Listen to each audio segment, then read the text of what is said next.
Hello aspirants, आज हम general science chemistry के अंदर पढ़ेंगे कोलाइडल सॉल्यूशंस के बारे में। तो अब ये टॉपिक कहाँ से इमर्ज हुआ? देखिए, हम केमिकल क्लासिफिकेशन पढ़ रहे थे मैटर की। हमने दो टाइप्स में उसे डिवाइड किया, प्योर सब्सटेंसेस एंड मिक्सचर्स। अब जो मिक्सचर्स थे उन्हें भी हमने दो टाइप्स में डिवाइड किया, होमोजेनस एंड हेट्रोजेनस। तो हमने ये जाना कि जो होमोजेनस सॉल्यूशंस होती हैं उन्हें ट्रू सॉल्यूशंस कहा जाता है, वैसे ही जो हेट्रोजेनस मिक्सचर्स होते हैं उन्हें कोलाइडल सॉल्यूशंस कहा जाता है। अब ये जो सारा कंसेप्ट है, कंपाउंड्स हैं, मिक्सचर्स हैं, एलिमेंट्स हैं, metal, non metal, pure substances, ये सब कुछ हम ऑलरेडी कवर कर चुके हैं अपनी प्रीवियस वीडियोस में। अगर आपने वीडियो देखनी है तो मेरे यूट्यूब चैनल पे जाके केमिस्ट्री हैंड रिटन नोट्स की प्लेलिस्ट देख सकते हैं। आज हमें क्या डिस्कस करना है? हमने ये कहा कि जो हेट्रोजेनियस मिक्सचर्स होती हैं उन्हें कोलाइडल सॉल्यूशंस भी कहते हैं, राइट? तो बस इसी के बारे में हम आज पढ़ेंगे।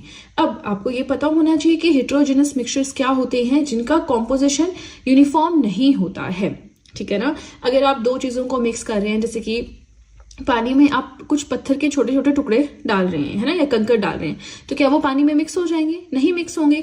वहां पे सेपरेशन ऑफ बाउंड्री अवेलेबल है, मतलब हर एक चीज के पार्टिकल्स को आप अलग अलग देख सकते हो, ठीक है ना। इन डिटेल मैंने ऑलरेडी पढ़ाया है, यहाँ पे जस्ट ओवरव्यू दे दिया। अब जो हेट्रोजेनस मिक्सचर्स हैं इन्हीं को ही हम कोलाइडल सॉल्यूशंस भी कहते हैं, या कह लीजिए इनके अंदर ही कोलाइडल सॉल्यूशंस आते हैं।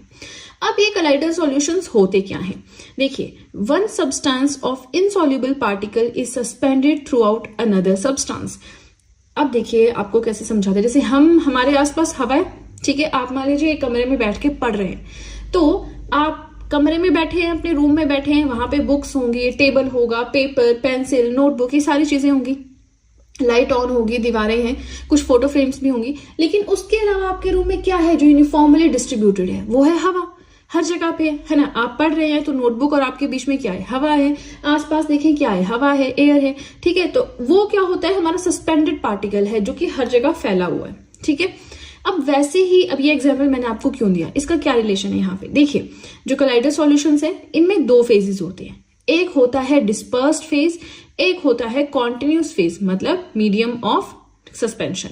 अब देखिए यहाँ पे समझिए, इसको आप मान लीजिए ये है आपकी हवा, और यहां पे आपके आ गया पेपर, यू, पेंसिल, ठीक है ना।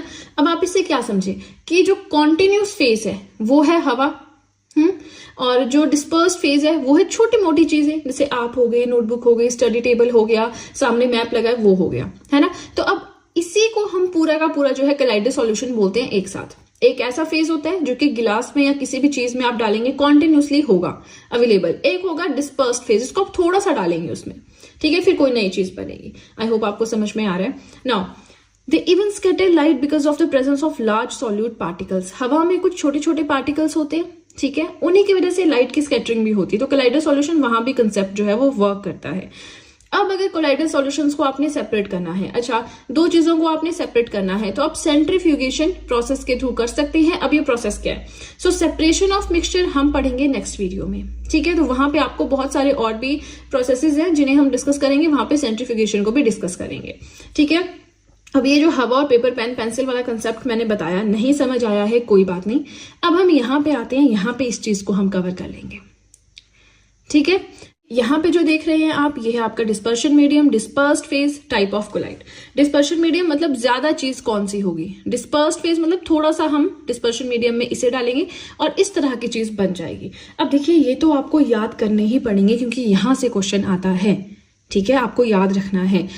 डिस्पर्शन मीडियम ज्यादा क्वांटिटी में अवेलेबल होता है, डिस्पर्स्ड फेज थोड़ा सा होता है, टाइप ऑफ कोलाइड मतलब जो नई चीज बन रही है।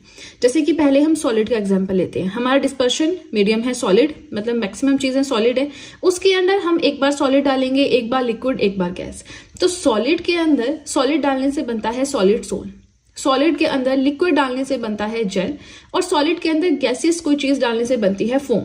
अब सॉलिड सोल हो गया हमारा कलर्ड जेमस्टोन। अच्छा, कोई मोती है, उसमें हमने कलर डाल दिया तो वो कलर्ड मोती बन गया। मिल्की ग्लास हो गया, ग्लास है उसमें कोई हमने कलर डाल दिया, मिल्की ग्लास बन गया। जेल है, जेल के लिए शॉर्ट में जेसीबी से मैंने याद किया था एक टाइम पे, तो आप वैसे कर सकते हैं, जेली है, चीज है, बटर है ना। फोम कैसे बनेगी? फोम समझते ना आप, झाग। तो रबर है, स्पंज है, ऐसे करके आपको याद करना है। क्वेश्चन आ जाता है कि स्पंज किस तरह का कोलाइड है, फोम है ना। फोम कैसे बनती है? जब सॉलिड जो है आपका डिस्पर्शन मीडियम हो, गैस आपका डिस्पर्स फेज हो, याद करना पड़ेगा। नाउ लिक्विड हमारा डिस्पर्शन मीडियम है। लिक्विड में हम एक बार सॉलिड डालेंगे, एक बार लिक्विड डालेंगे, एक बार गैस डालेंगे, तो क्या क्या बनेगा वो देखते हैं। तो लिक्विड में जब सॉलिड डालेंगे बनेगा सोल, लिक्विड में जब लिक्विड डालेंगे बनेगा इमल्शन, एंड लिक्विड में जब गैसेस फॉर्म डालेंगे तो बनेगा फोम। अब यहाँ पे तीनों के एग्जांपल्स दिए हैं। सोल माने मड, मिट्टी हो गई, मिल्क ऑफ मैग्नीशिया हो गया, एमल्शन में मिल्क हो गई, फेस क्रीम, क्रीम लगाते हैं जो हम फेस पे, वो हो गया, लोशन जो लगाते हैं। फोम में आपकी शेविंग क्रीम आ गई, झाग बनती है ना उससे भी। फिर आ गया गैस, आपका डिस्पर्शन मीडियम है, इसमें आप एक बार सॉलिड डालोगे, एक बार लिक्विड। गैस को ऐड कैसे करेंगे, है ना। तो पहली बार में बनेगा एरोसोल ऑफ सॉलिड, दूसरी बार में बनेगा एरोसोल ऑफ लिक्विड। यहाँ पे आप एग्जांपल्स देख सकते हैं। ये आपको याद करने पड़ेंगे क्योंकि यहाँ से क्वेश्चन आता है। बाकी जो भी एग्जाम आप देख रहे हैं, प्रीवियस ईयर क्वेश्चन पेपर्स देखते रहेंगे, कौन से टॉपिक से ज्यादा क्वेश्चन आते हैं, उस टॉपिक को फिर ज्यादा अच्छे से पढ़ें, ठीक है। चलिए 2 पॉइंट्स हमारे रहते हैं। अगेन वीडियो के साथ में नोट्स बनाते रहें। नोट्स अगर आप बना रहे हैं बहुत अच्छी बात है। अगर आप वैसे ही वीडियो देख रहे हैं तो देखिए लॉन्ग टर्म तो ये चीज नहीं रह पाएगी, आपको कभी ना कभी रिवीजन के लिए कुछ ना कुछ तो चाहिए होगा, तो नोट्स तो बनाने ही पड़ेंगे। तो क्यों ना अभी से स्टार्ट किया जाए, ठीक है ना। चलिए कोलाइडल सॉल्यूशंस की बात कर रहे थे। These are quite stable in nature. अच्छा, ये चेंज नहीं करते रहते अपनी फॉर्म, स्टेबल होते हैं नेचर में, ठीक है। And they are always in a state of motion and never settle down at the bottom of a container. ये हमेशा जो है, दो चीजें जब ऐड होती है, नई चीज बनती है, स्पंज बन रहा है, चीज बन रहा है, आपकी जेली बन रही है, या फेस क्रीम बन रही है, शेविंग क्रीम बन रही है, तो वो हमेशा मोशन में, उसके पार्टिकल्स हमेशा मोशन में रहते हैं। वो कभी भी कंटेनर के एक साइड पे चिपक के बैठ नहीं जाते, वो हमेशा मोशन में रहते हैं, ठीक है। बहुत स्टेबल होते हैं, अपनी जो है मोशन में रहते हैं, कभी बॉटम जो होता है कंटेनर का उसमें सेटल नहीं रहते। ये जो पॉइंट्स है ना, यहाँ से क्वेश्चंस बनते हैं। तो एज इट इज मैंने पॉइंट्स लिखे हैं, आपने याद रखना है, ठीक है। अगर कोई आपको चीज लगे कि समझ में नहीं आई है, then just let me know in the comment section. कुछ करते हैं उसे और इजी भाषा में समझाने की कोशिश नेक्स्ट वीडियो में, बट अभी बताएंगे साथ साथ में, तभी हो पाएगा। बाद में बताएंगे तो फिर टॉपिक आगे चला जाता है, फिर पॉसिबल नहीं होता, ठीक है। चलिए, तो आज के लिए इतना ही। वीडियो पसंद आए तो लाइक जरूर कीजिएगा। इसी के साथ बताना चाहूंगी, आप मुझे टेलीग्राम पे ज्वाइन कर सकते हैं, इंस्टाग्राम पे फॉलो कर सकते हैं, आप चाहें तो GS handwritten notes purchase कर सकते हैं। सभी का लिंक डिस्क्रिप्शन बॉक्स में दिया हुआ है।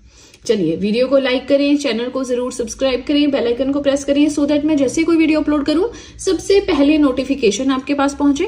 प्लस जो भी आपके फ्रेंड्स हैं, जो भी गवर्नमेंट एग्जाम्स के लिए प्रिपेयर कर रहे हैं, उनके साथ भी मेरे चैनल का लिंक जरूर शेयर करिए, सो दैट इन हैंड रिटन नोट्स का उन्हें भी कुछ फायदा हो सके। तो चलिए फ्रेंड्स, आज के लिए इतना ही। अब हम मिलेंगे नेक्स्ट वीडियो में। So that's it and see you soon.